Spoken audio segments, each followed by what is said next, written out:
Today on the show, strategy plus action equals bringing humanity back to sales. Great coaches and consultants like you have the ability to change people's lives and transform entire organizations. And your impact can often go far beyond the clients you work with. One of the reasons I love working with coaches and consultants is because of that ripple effect. This show is here to highlight your expertise and empower you with resources and new ideas to grow your business. Welcome to Strategy in Action. Ladies and gentlemen, welcome to Strategy in Action. I have the great honor to talk to Dale Dupree today, sales rebel. So much fun. We've been connected on LinkedIn, for years now.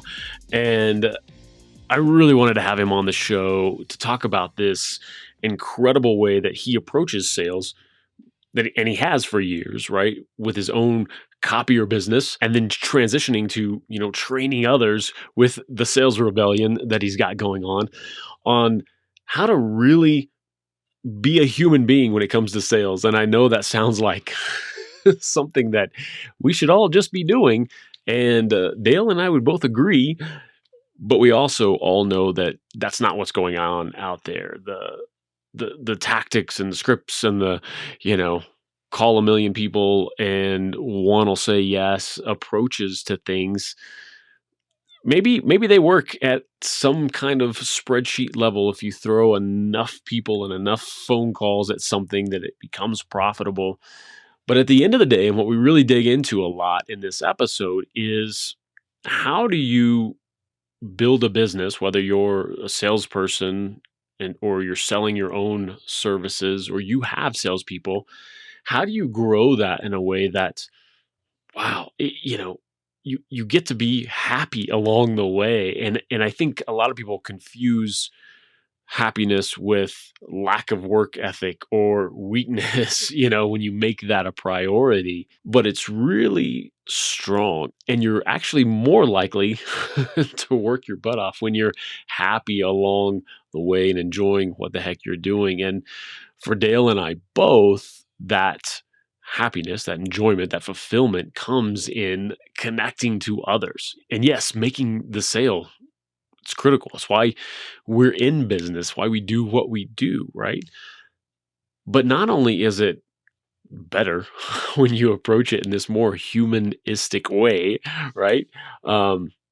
It actually allows you to stand out, because right now there is so much noise out there of just buy my stuff, that when you do some of these pattern interrupts that Dale talks about, it allows people to get shaken out of their normal day-to-day, walls up, all of that, when it comes to dealing with salespeople. And it lets you just take that few moments and connect as another person.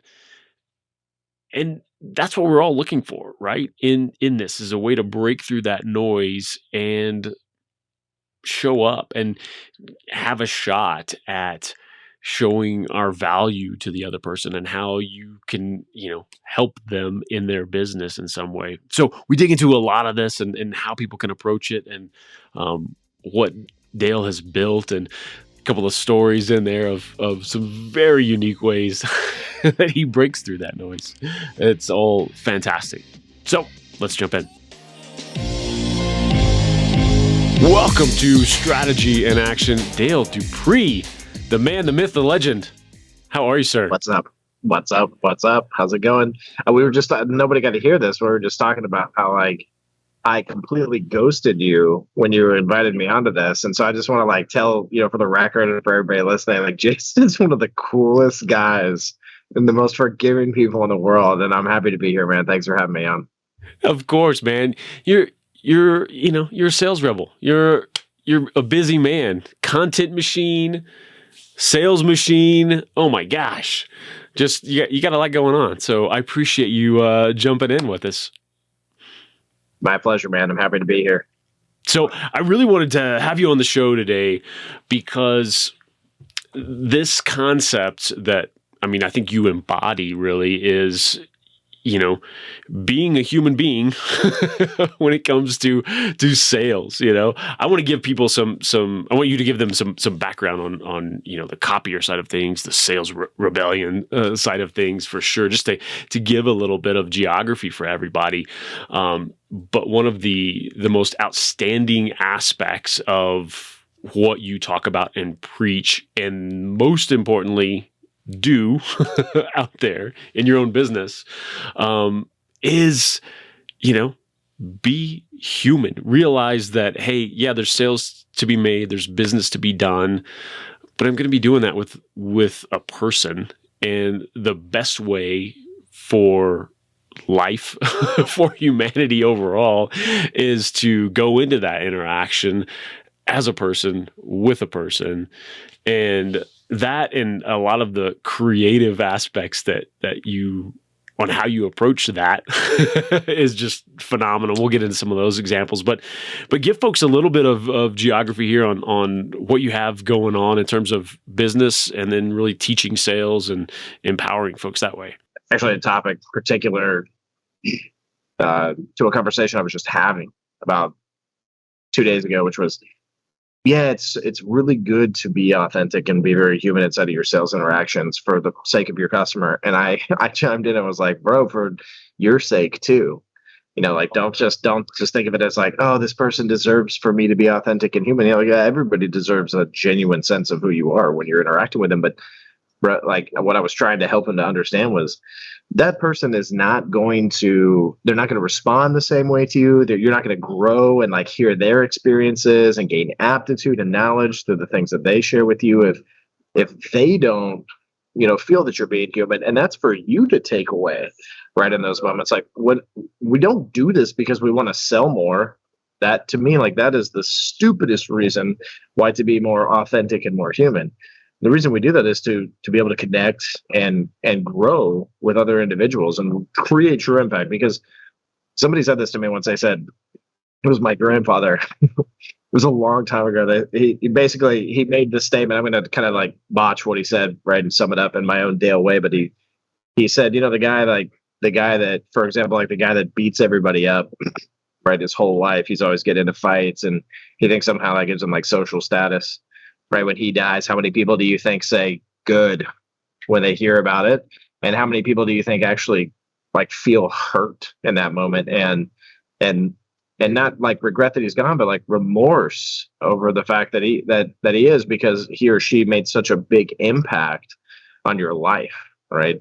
I was a young kid when I started having these types of conversations, and it's what really led me to being in my early 20s, getting into the B2B space, selling a copy machine and treating it like part of my legacy, and understanding that every moment that I had the opportunity to really build something with people, and not just like for my business and for what it was that I seek to achieve monetarily, everything else. And naturally those rewards, they come, right? Which, the other side of that too, though, every time I say that, dude, I get a gut check, because I think, well, of course they come, but like, that's okay. It's okay that they come. It's okay that money's involved in sales, but really, it still doesn't matter when it does come. It provides some safety, and there's some things that make people feel better about it. I come from nothing, so when I first, from the perspective of my own works, my father had a successful business that I reap no benefits of. And I don't mean that as like a jab to my dad. My dad was living his own life, like doing his own thing. When he was done with his business and sold it, the money he sold the business for was the only money he had to show at that point after 29 years, right, of running that business. And like, basically my dad lived paycheck to paycheck, but had ultimate freedom, right? So that's the man I learned from. And so what my dad taught me was happiness, right? And so for myself, I mean, I didn't have anything. And I was trying to figure out how I was going to make mortgage payments and eat, like at one point in my life, and really like ready to give up at a certain point. And I think that's what it all boils back down to, is like, that's a very human, thing to happen to us. It's a very natural piece of the puzzle of our stories. And as you progress to that story, and as you connect with people differently, as you start to figure out that like business is done not by signing contracts, but by people trusting you, feeling credible toward you, enjoying the experience that you're giving them, and understanding that they're building something alongside you just as well as you're serving them with a problem that they have inside of their organization, or something that they see as a luxury, even that makes their business even better than, fixing a problem from that perspective. But once you really can grasp this identity of like being human, not just because it's the right thing to do for other people, especially, but like because truly like it creates a benefit beyond anything that you've ever experienced in your lifetime, that we take business out of this box and we just live our lives. And when we're living, dude, and we're not like working to live, or whatever the big gurus are saying these days, like when we're just living, life is simpler and we can find more happiness. Hopefully that answers most of the questions that you had for me there.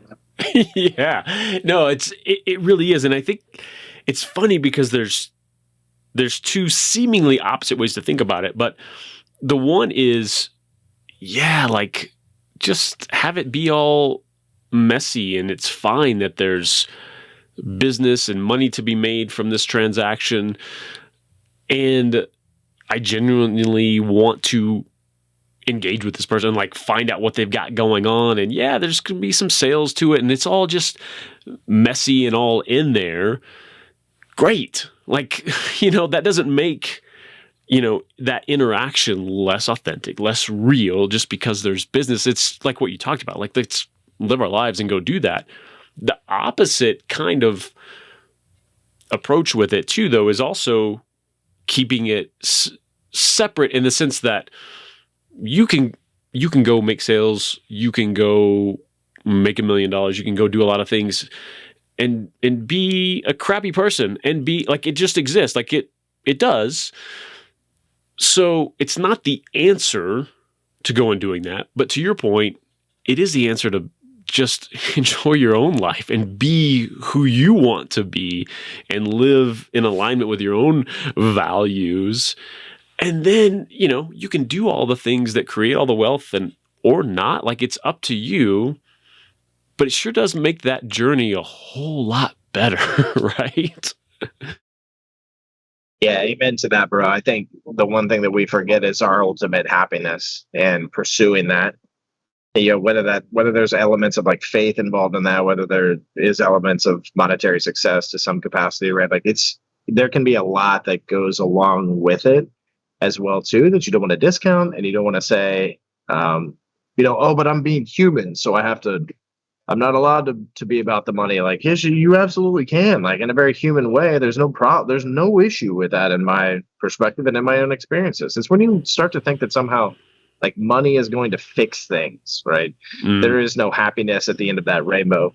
And trust me, I've been there many times. And it's when you start to think that, put it on this facade of like being human because you have a hard time doing that in your business life, that somehow that's going to benefit you financially or through success, right? It's like when we start to think from that perspective, we really just cause ourselves to just go deeper into the hole of darkness, whether we know it or not, right? I think that's a big lesson to learn for everybody, right? I was 26 years old. I was making high six figures.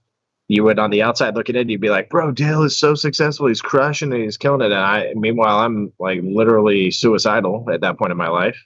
And in a place of the deepest depression that you can possibly imagine, and ruining my relationships, left and right, internally, like my family walk with my wife. I'm like literally throwing all these things out the window, like right in front of me.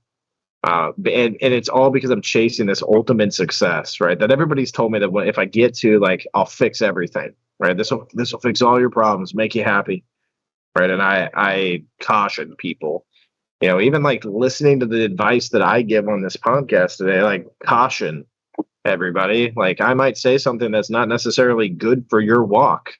So take everything with a grain of salt in all instances, and never hear things that when people talk about it, they correlate things like money to happiness. You have to sit back and question that almost immediately, or manipulation inside of your sales cycle, because don't worry, like that'll make you money, which leads to happiness. Like, those are all the red flags that people need to be looking for and like being just a little bit more aware of, because like, we live in the year 2022, right? Like, we're watching a war happen live on our phones. Things are so much different, yet like the majority of humans are still constantly manipulated by people offering the keys to success and the secrets to victory and all these things that they don't really exist outside of your ultimate happiness and like what it is that you truly desire. Nobody can give that to you. You can't pay $9.99 for it. It's not a thing, right? So if I get, like going back to the core of all that, like for me, it was developing my brand, becoming who I was as a copier salesman, ultimately, becoming a rebel inside of the sales world and saying, I'm going to do things differently because the majority of people out there that are teaching this stuff suck and they don't know what they're talking about. They just pretend like they do. Was all stemming from like this identity of like, what's going to truly create happiness for me and what's going to help me build a legacy that's much different than the status quo. Because that was the status quo was really ruining my life at that point in time. Yeah. And I think there's such power in that doing things differently, not just for the sake of doing them differently, but doing it because, man, something's broken here. Something's not right with what people are teaching, the majority, right? Hit the phones, the cold calling, the this, the that, the just do it by the numbers and all of that. And on paper, I'm sure you can do the math and go like, okay, eventually in some capacity on a spreadsheet that works, right? If you call 1.5 million people, 3 will say yes. And great. Was it worth it? I don't know. Not to me as like what it took to make those million calls. And like, there's always that better way, I think. And I really like what you've got going on too, because it speaks to those of us who we don't shy away from sales. We're not worried about that. Or we don't have a negative connotation to sales even, but man, we just don't.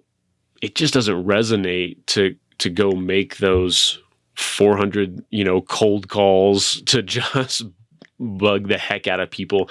And we'd much rather find that creative way, even if it means I have 2 conversations today instead of 75, 2-minute conversations. Finding some way to come up to, just to differentiate yourself, right? And to go, because that's what we're all fighting, right? It's everyone's, this, like as soon as you, if you're in a store and you are there to buy something in that store, someone's coming up to you, you're still like this, get away. I don't want, And so we have that naturally. And I'm just always looking for that. How do you break that down? How do you get in front of that? And allow somebody to just see you and just like, okay, I promise, like, I really just want to have a conversation here. I really want to see if this is a good fit for us or whatever that might be. And that's what I've seen, not only in your, the training that you have for folks with being a sales rep, but those stories that you have of what you've done. I mean, a post today with the doctor's office, right? Like way back. Give people that quick nugget. Like I think that's the epitome of your approach and why it's so different. Sure. Yeah. I actually gave 2 different stories in there. Like one being the carolers, the Christmas. I hired Christmas carolers to make cold calls to CEOs, which was really funny because they used the Jingle Bells song and they like rewrote it for the Copier Warrior. Obviously, I had some say in that to an extent, but I love letting creative people do creative things as well too. I love like going with the idea, like saying, "Hey, I really want to try this. What do you think?" And then like, "Hey, can we like customize a song with Copier Warrior in it?" And, yeah, totally. And broken copiers and toner that didn't ship on time, and yeah, absolutely. I love that process, right? But the doctor's office, I like hardcore Dale at the time was just, I'm gonna pound the pavement. I'm gonna beat these doors down. I'm gonna bang this phone. No one's gonna stop me. And that day was very demoralizing for me in general. It sticks in my head, and I basically gave up like very quickly in that day. And the first call kept coming back to mind because it just treated like absolute garbage. And I wondered to myself, like, do the people really mean to treat me this way? Or is it because we have, like, am I suffering from the sins of the father? That's how I usually say it.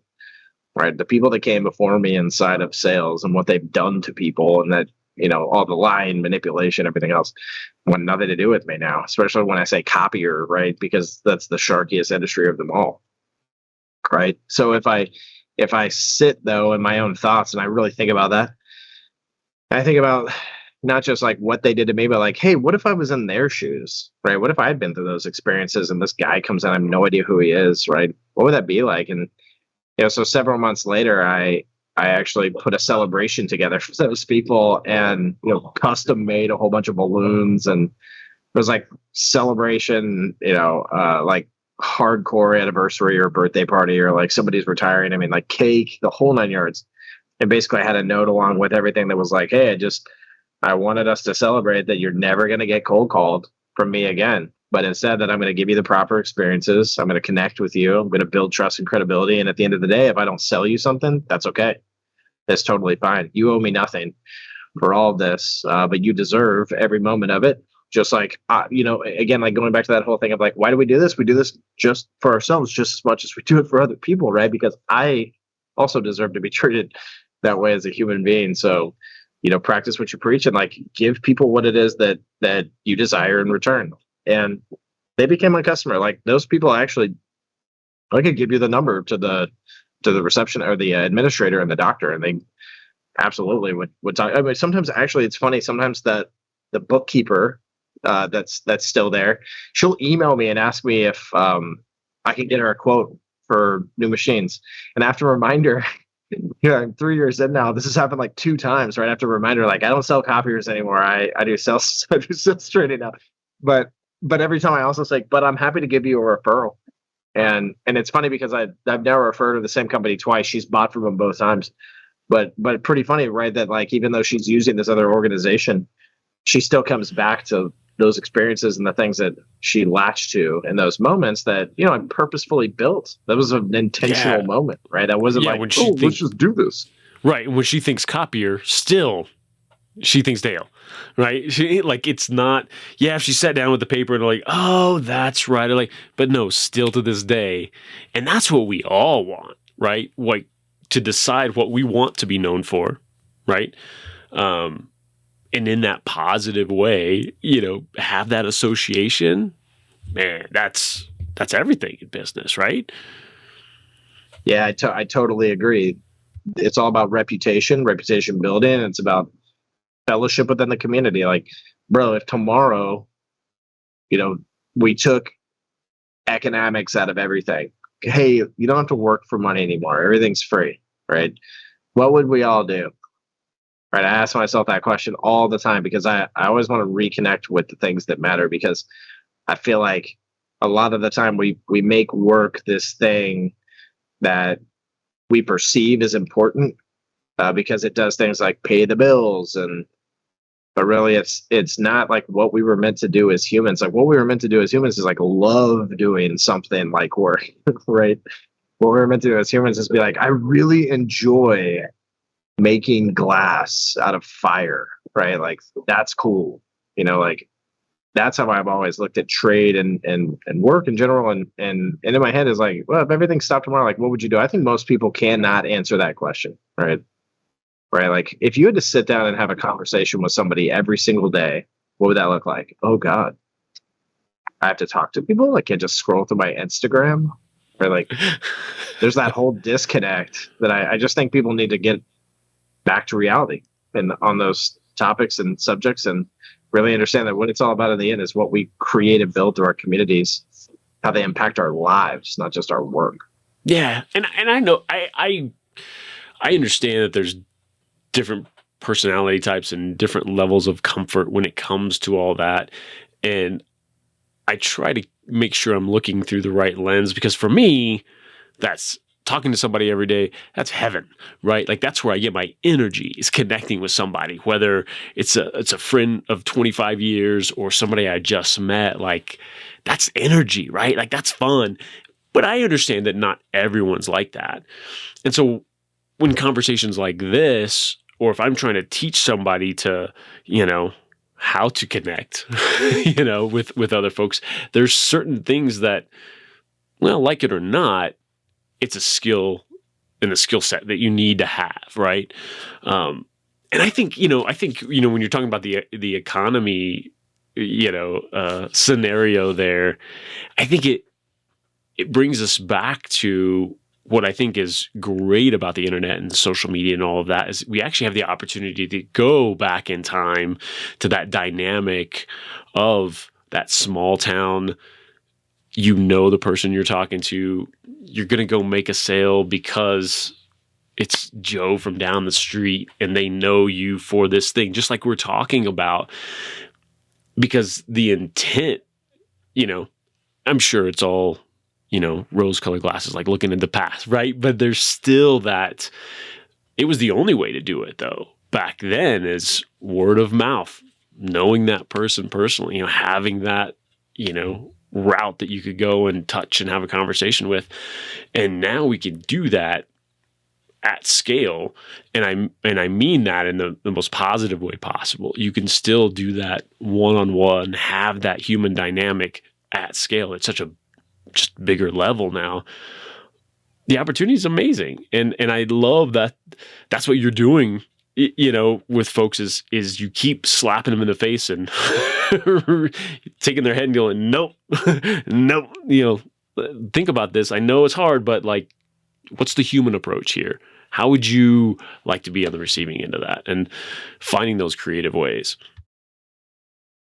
Yeah, I come back to, in my head, I come back to just my own origins. And I like when I hear you even say all the things you just did, like, and I think about how grateful I am that I was raised by two people, obviously, a mom and a dad, right? Like that they really understood the power of my own experiences and like shaping me, not like in the way that they desired me to show up and be, but like noticing things about me, like I do with my son or any parent does with their kid. I would hope at least where I see what makes him happy. I see what they saw, what made me happy. They saw what caused me to like tap into myself a little bit deeper. What was fun, what created happiness, what was sad, what I didn't like, and they paid attention to those things. Because of that, I wasn't forced into anything. I wasn't forced into religion. I wasn't forced into politics. I was just nurtured to be myself. And the thing that I think though that's interesting, you were saying earlier, I like to talk to people.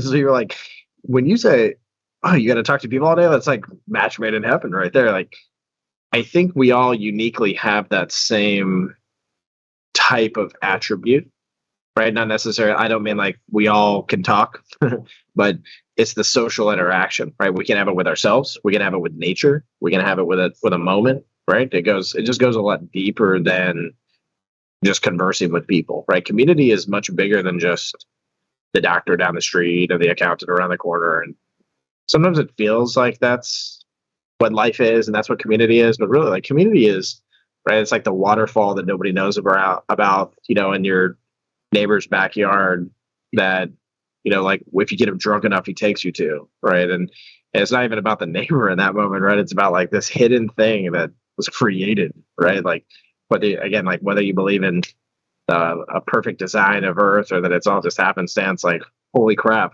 what is this, right? Like, this is really cool. How can I enjoy this? And then what's really, I think, amazing about the world today is just like the general amount of history, right, that we can tap into as well, too. That really, it's like you talked about, like looking back into the past. I mean, that should be a motivator for us to be like, what were our grandparents doing? What were our great grandparents or what were our ancestors doing, when they were trying to find themselves, when they were trying to build successful businesses, when they were trying to just be better people? What were they doing? And we would be surprised by what we find in most cases. And really, I always go back to the teachings of like my granny or my great grandma and the way that they would tell stories, right? They never were like, hey, you can't do this thing because it's bad. They would just tell stories, and their stories were so, ultimately they're nostalgic as hell, right, to think about and go back to, but it was just motivating. But like, man, imagine growing up in the Great Depression and then telling, like, when you go back to tell the stories about it, that you have a smile on your face and you say things like, oh man, I loved every morning I got a biscuit with mustard on it, and then I didn't eat until the next morning. right? You hear that story and you're like, good God, you loved that? Like, oh God, yeah, that was like my favorite thing. It's like, oh, that sounds terrible. Unless you like mustard, unless you're a big mustard and biscuit fan, maybe it's pretty dope, right? But again, simply when we can connect with who we truly are, why we're on this earth, and that purpose for existence, it's in those little moments that we find things that motivate us to be better. There's a story that people always tell. They say, Mrs. So and so or Mr. So and so, my teacher, they told me when I was 18 I'd never gonna be nothing, right?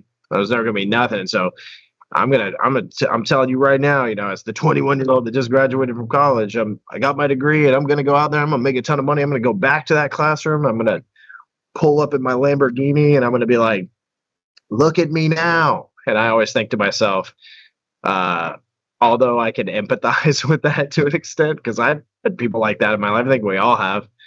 I also I see myself as the person that pulls up in the Lamborghini and throws that person the keys and says, hey, thank you for motivating me and driving me to be the best human being that I possibly could be.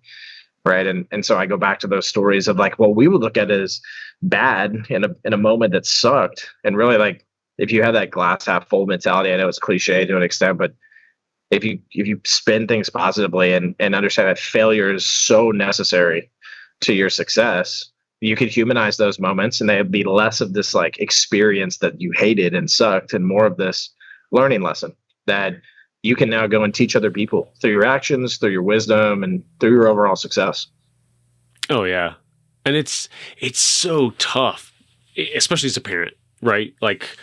You know how important those tough hardship moments are, and yet you want to give your kids the world, right? And that's the toughest balance, I think. And even teaching the lessons from the past, teaching, there's areas where I screwed up and I simply didn't accomplish what I wanted to accomplish at the time. And I can't even point to why other than just lazy, didn't do it and stuff. But thank goodness I didn't, because, I didn't make the basketball team because I never tried hard enough, right? But because I didn't, I had this time and went and had an internship at a video production and led this, it's how is that a lesson, right? I don't know if it is, other than just a lesson in perspective, right? Sometimes things just kind of work out that way. It's also a lesson, I think, for me as a parent to remind myself of just all right, calm down. Things are going to be all right, as long as, certain things are in place. And I think it's powerful. But yeah, so somebody's on board, right? Even just from this conversation today, or they've checked out some of your posts and seen how you approach sales, right? The idea of doing something like throwing an anniversary party at a doctor's office, showing up, scares the living bejeebas out of somebody, whatever. Maybe the answer is well, too bad. Cold calling's hard and scary too. Wouldn't you rather do that? Maybe that's part of the answer. But how do people start down that path of really taking everything that they've been told about sales, and not necessarily throwing it in the garbage, but taking that and go, no, let's think about it this way. How do they start that process? It's a really good question. So because one of the things that I always tell people is, especially when they come into the sales rebellion and they hire us, whether they join a group training or their company is putting them through the program, or they just individually decided to do a individual contributor program, that it's not Dale Dupree training, right? You're not going to come and learn how I did it and do it the same way. What we're going to give you is a framework around things that, yeah, they're risky for sure. There is no great reward without risk. Imagine what it was like the first time I did stuff like this. Really the first one that I ever did was the crumpled letter. I sat outside this place for 40 minutes, dude. Just because, again, I had another really intense a moment with a lady that just threw me out of her office. And again, you get thrown out of an office, yet you when you get thrown out, you go, well, if I go back to my boss and I tell him like, yeah, this lady threw me out, he's literally gonna, and this isn't my experience because I had a great mentor, my father in sales, but most of you hearing this are like, you doesn't matter. Your boss is gonna tell you do it again, right? Suck it up. And so for me, there was some fear there. It was like, wait, I have to do this every day and get rejected like this and go through these motions. And like, sure, like I was a tough kid, so I could handle it, but also I'm not gonna sit here and pretend like there wasn't an element of discouragement.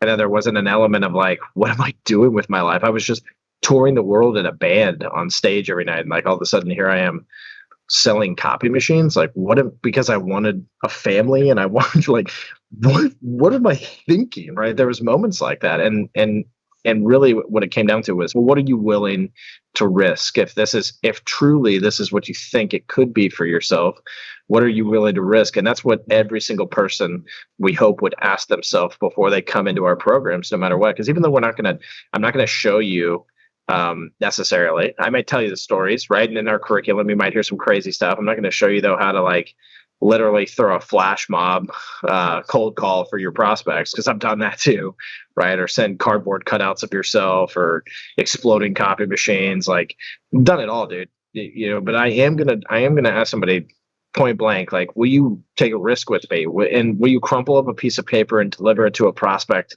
that says, hey, this letter's crumpled up because most of the sales and marketing you get is trash anyway, and so I pre-crumpled it to make it easier for you. Are you willing to do something like that? And I don't care if you like it. I didn't like it either when I first did it. I was like, this might not work, right? I had mixed emotions. It's about the identity of what it does for people, right? So when people come and they join the rebellion, we teach them how to meet others where they are. And the majority of people that are out there selling, the people that are listening to them or picking up the phone or taking appointments, they don't freaking like cold calls, right? That's the bottom line, right? I talk to those people all the time. Even though I sell to sellers, I am 100% in the business now of like going to every single one of my buyers. Remember, I sold thousands, hundreds of thousands and millions of dollars worth of copy machines to people in aerospace organizations all the way down to a banker, right? I can call any of those people and say, tell me about the cold calls you get right now. And they're happy to answer those questions, right? So for me, it's really this understanding of, again, like keeping up with the market from a rebellion standpoint to make sure that we're not teaching things that are irrelevant to what people are going through, but also being proactive around the way that sales is and fighting back against the stereotypes, right? Rebellion is more than just Dale's crazy stuff and bag of tricks, right? Rebellion is about seeking first yourself, understanding who you are, having an awareness of others, building on those roots and foundations to be able to choose to be a legend inside of your not just your organization, but your profession as a whole, and to choose to be the greatest that ever existed, right? Because even if you don't necessarily like get handed a trophy from somebody that says you were, I promise you that when you have that type of mindset, you change the game for everybody around you. They look at you that way. You motivate them to be successful as well too, and you give people the type of experience that they deserve and they've been longing for to begin with. So for us, it's all about the micros, right? You want to be a better salesperson, you better come prepared if you're coming to the rebellion to look at more than just your stupid sequences and your terrible talk tracks, right? You better come willing to understand that sales is about so much more than just what the gurus and the fanatics out there say it is. It is about emotion. It is about communication. It is about the understanding of psychology, basic human behaviors, interactions with others. It's about making life more aligned with your sales walk than your sales walk more aligned with your life. I love that. Since you've started teaching others in this approach, we'll call it the rebel approach, right? Since you are constantly talking to the market and, getting feedback from both students and, businesses out there, how has your approach evolved since you've started, teaching other folks to what it is now? Yeah, it's a great question, bro. I really like this question. It's an interesting answer too, because like the things that work the best are the things that have always worked from the perspective of what goes above and beyond the approach that people are typically used to experiencing. So if I send you an email and I personalize it, that's a fad and a trend, right? But if I send you a subject line that says, I really miss you, and you're like, what is this? And you open it up and the first line is, even though I've never met you. But being hung up on by your secretary 99 times and having all my emails go in red because they're probably in your spam folder is really bothering me and it's causing me a big giant hole in my heart. I'm just really hoping that we can get introduced at some point. By the way, my name's Dale. And if you're not curious at this point to learn more about me, then we have nothing else to speak about to begin with. And I listen, I'm being a little sarcastic here, but again, everybody listening, you get it, right?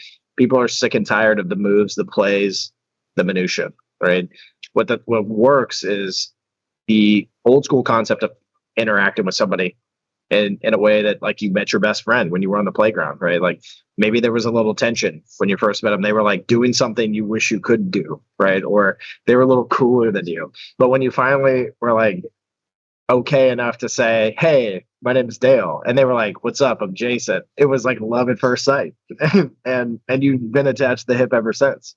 Right. So for us, it's like what's working is just getting back to those roots. When you walk into a business and they say, hi, can I help you? And instead of saying, yeah, I was really hoping you could, and using all the stupid tricks and parlor crap that just doesn't work, but just being real with people and authentic, like it changes the game. But the best approaches are always the interruptions, right? No, 100%. They work so well. So if I think about what happens typically inside of somebody's business day, 8 to 5, what they do, how they interact with a salesperson, typically, what can I do to interrupt that pattern just enough to make it stand out, just enough to make that person give me the opportunity to earn it instead of having to just like send 1,000 emails to finally get them to open one in the first place, right? So, because it's about shooting your shot, right? You can use all the stuff that's out there today. You can hire some kind of VA to send a bunch of stupid LinkedIn messages to people that say, hey, I heard that you were in my network from somebody and they're really cool and I thought you might be too. Let's connect. And then like the first message is some stupid pitch about your boring product. Like nobody cares. That's right? 15 paragraphs long, right? And ends with, so you want to get in a call?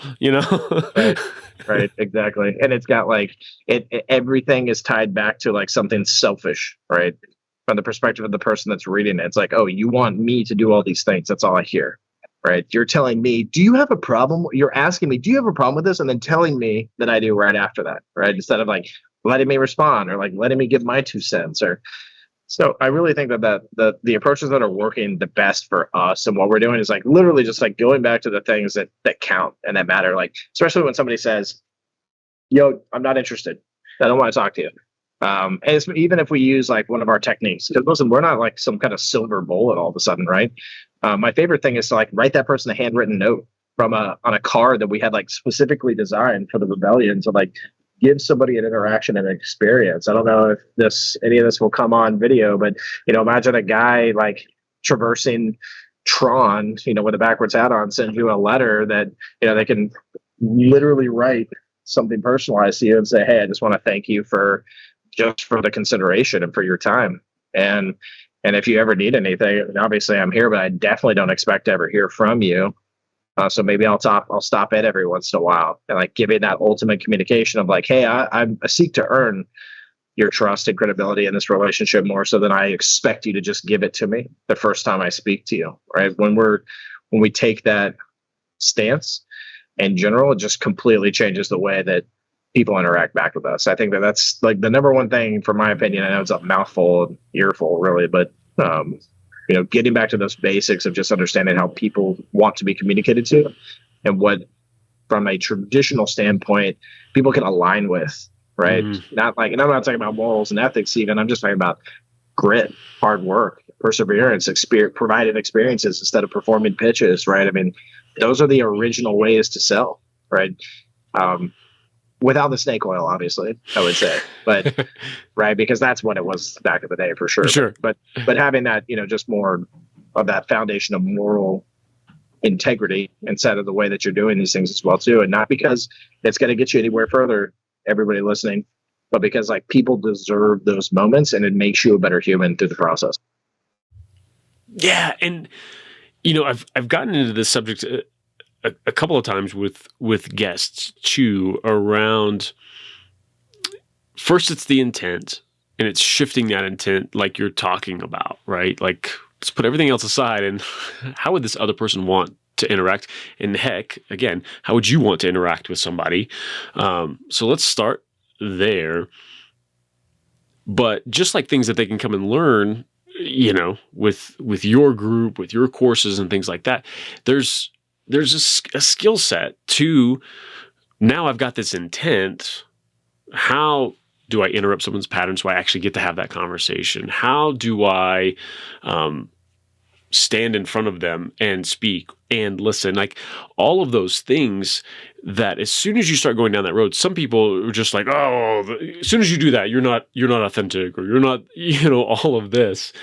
And those are the ones who roll their eyes when they hear, connect authentically and things like that. It's like, well, what we mean with that is, how do you, again, not to sound like it's a phony facade, but how do you appear in the way that you have that intent to appear? Because it's not necessarily natural. Just because you're a human being doesn't mean you know how to have a relationship, know how to make the other person feel seen or heard. Like, there's a skill set to some of this stuff, and that kind of stuff is fascinating to me. And I think from that basic, communication skills all the way to these kind of pattern interrupts, I think it's just incredibly powerful when you can go and learn this stuff and apply that, whether, comes to sales or talking to your kids, right? Yeah, I completely agree. So, because I do think that there's a fine line, right? I do think that it is about understanding that when you're doing these things, it's because you're trying to humanize the conversation and the relationship that you're trying to build with somebody to be, just more of that foundational purity, right, around your intentions and again, like, what people deserve. Because I think that's the number one principle to walk around with is, in your heart, is like, I want to give people the experience they deserve. A servant leadership mindset is so scarce in in my generation especially, but in the world right now. And even when you like think back to the baby boomers and you think about how they like did everything for their family, and they sacrificed days and weeks and months and years, to make money and provide. And I still, even because we glorify that, right, to an extent. We're like, yeah, that, not necessarily all of us, right, but like the world does, like, the working class man, right, like out there doing his thing, building his, like, those people had their blinders on the whole time, in my opinion. And no offense to the generation, but I just think that it was it's very sporadic, and in a sense of like, who was really leading as a servant and who was leading because they had to, quote unquote, to pay the bills and do these things. And like, this is life. You have to go to work every day and sacrifice things. And like, no, man, like, you don't, right? I quit my job and started my own company on a limb 3 years ago. And here I am today with multiple employees. We serve people all over the entire world. I never thought I would be sitting here today. And it was all in the name of happiness. I'm going to get back to happiness. And because that's at the core foundation of what I'm doing, it makes those relationships that I'm building, whether I'm pattern interrupting someone or not, it doesn't matter. It's like my heart to make sure that somebody laughs today. And listen, like, even if it's at my expense, if they're just like, this was stupid, right? Like, I'm okay with that. I really don't care about that side of things, because I've been through so much in my life. I lost my best friend, my father, to cancer 5 years ago now. Sorry, 6 years ago. I lost my best friend 2 years before that to a bicycle accident in New York. I tried to take my own life in 2011, right? Like, I've been to the end, right? I've been all the way to the end. I've seen what it looks like. It's a dark, gloomy, terrible place, and I don't want to be there. And so I don't have a problem with, making a fool of myself in moments like that creates some kind of negative emotion for somebody to my expense, because I also know that I'm in your head. You ain't going to stop thinking about me. There was a guy when I started my business, he told a really good friend of mine that I'm a clown and he would never do anything with me ever. Right. And, and I don't care. Okay. But here's how this story ends up. Right. Somebody came to me and was like, hey, you remember that guy? Well, he was talking to one of your clients, and your client was telling him how many millions of dollars that they made because of you. And the guy like had this look on his face as if like, oh yeah, that guy, I like that guy, right? You know, those were his responses in that moment. And you know, for me, it's like it's the simple fact of like things work themselves out. If you're true to who you are, if the reason that you're interrupting patterns is because you truly care about other people and the experiences that they're having, even if they don't like it, I promise you, it'll work out for you to some extent. And in some extent, like, because even if it's just a learning lesson for you, like, hey, I probably shouldn't use pictures that I sucked down out of Facebook of the prospect's kids and superimpose my face or the dog's face on it, right? Because it's a little too personal and it offends people, right? It's a great learning lesson. Even if it's a really weird and awkward moment when they tell you in a dissertation email that you suck, you know, like it's good for both people because it's a really good feedback for the person that received it in most cases, you know, even if it feels negative, and it's a learning lesson for everybody. And honestly, like I always looked at life as I want to be on someone's emotional spectrum. It's what we teach inside of the rebellion, good or bad.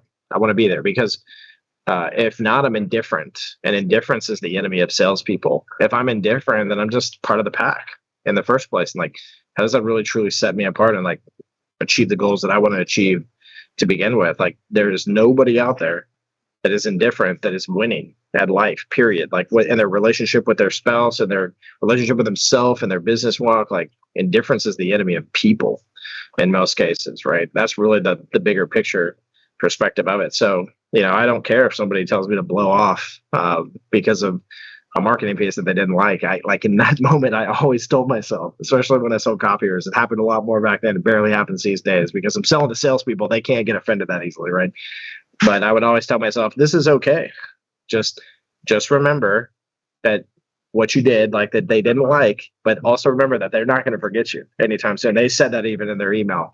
I've given your face and name and everything to the security guard. If you ever show up, you're out of here, right? You know, like they know who you are. There is now opportunity for you to rectify those moments and to show just how much you care, because nobody cares as much as you.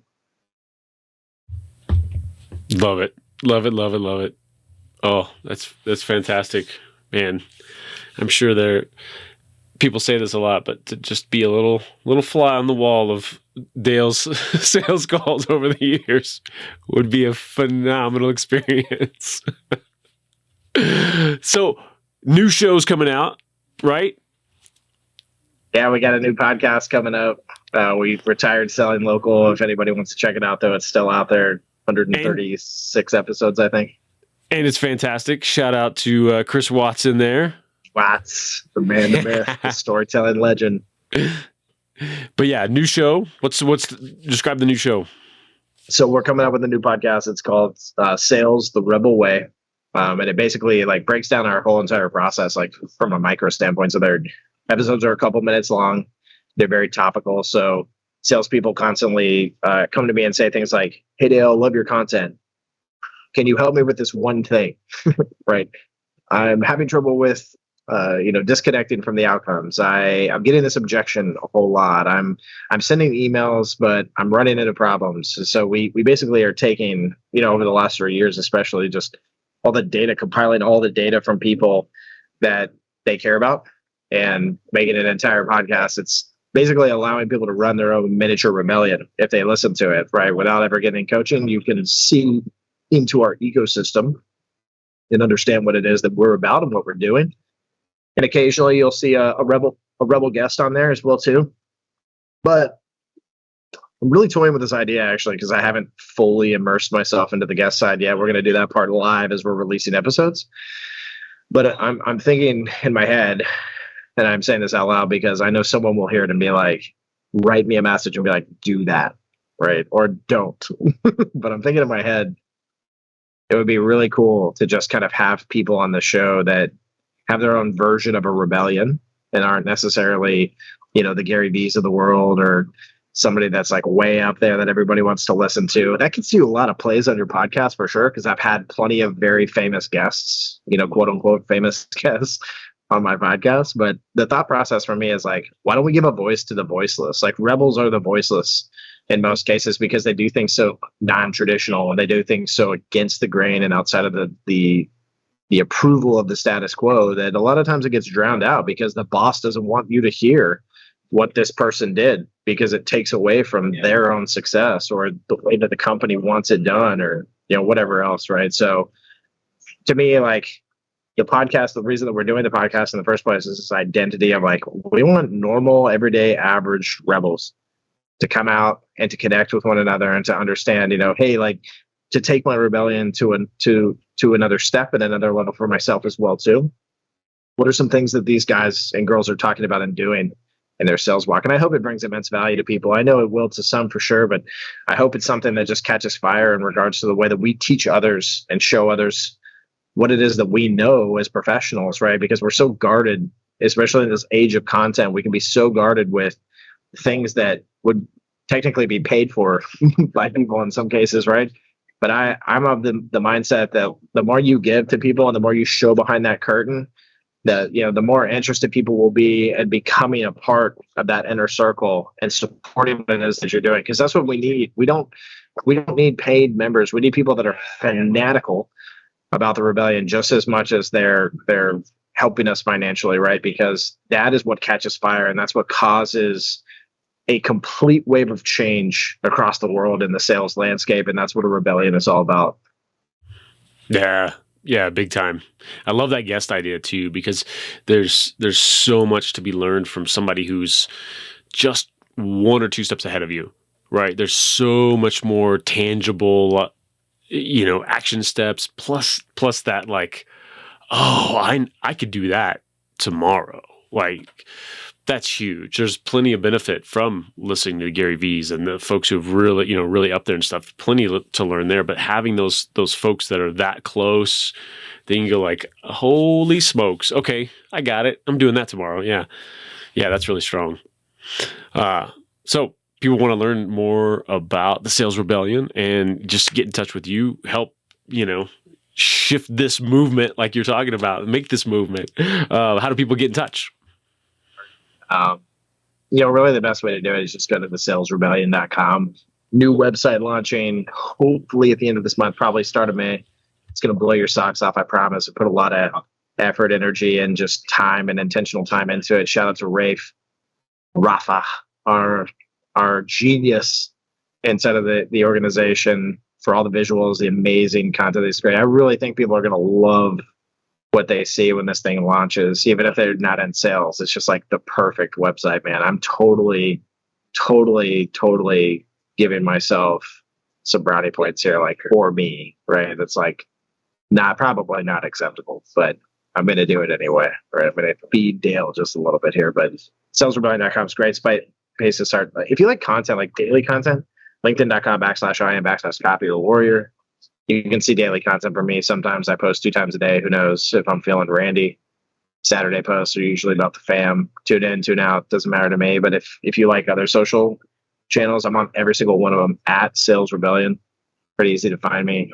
Want to come laugh at my TikTok or joke about my stupid Instagram feed and stupid food I eat, I'm cool with that too. But really anywhere that you can find us, whether it's Get Podcasts, whether it's our community, our free Slack community that you can find on the website. A rebellion, at the end of the day, remember, is built on the works that you are performing. So coming and finding us is one thing, but applying the principles and the concepts to your walk, I promise you, change the game for your career. Will absolutely change the game for those around you as well, too. And at the end of the day, it'll leave a legacy that's worth building and that you deserve to leave. Brilliant, my friend. Love it. Thanks so much for being here. I think you've just brought a ton of value. Love this discussion, and I love this movement that you're creating. Much love, bro. Appreciate you. And we'll see you all next time. Thanks so much for tuning in and being a part of this show. If you want help creating authority-building video content or even a client-generating show of your own, go to MediaLeadsCo.com and let's connect. I'll talk to you soon on the next Strategy in Action.